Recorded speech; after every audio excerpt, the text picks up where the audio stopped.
In some respects, the greatest mystery of all is that of existence. Let's begin with a simple question. Why does anything exist?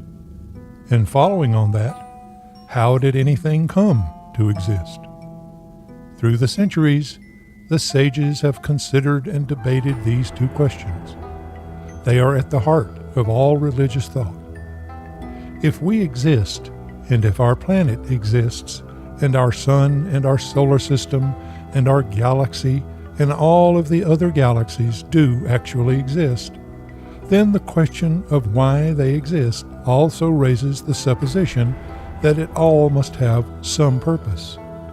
If the universe has some purpose, then does that not also imply that we as human beings may have some purpose?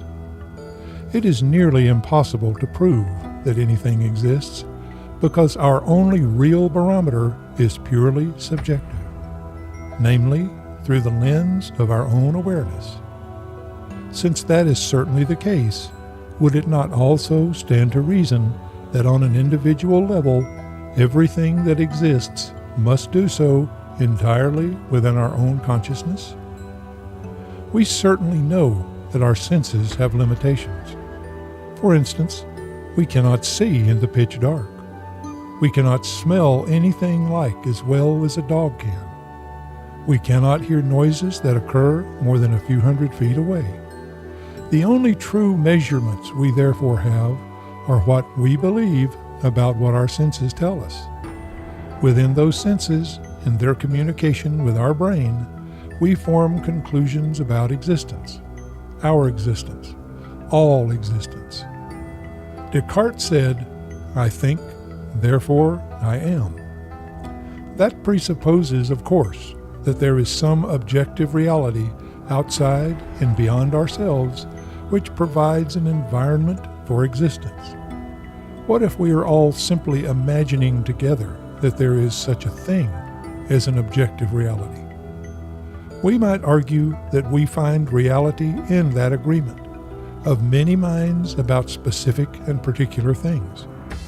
But since we are trapped for our entire existence within our individual bodies and minds, might we have simply invented everyone else for our own purposes? It would seem to require an act of faith to believe in an objective reality, for there is no way to prove the objective without recourse to the subjective. For all thought is subjective by its very nature.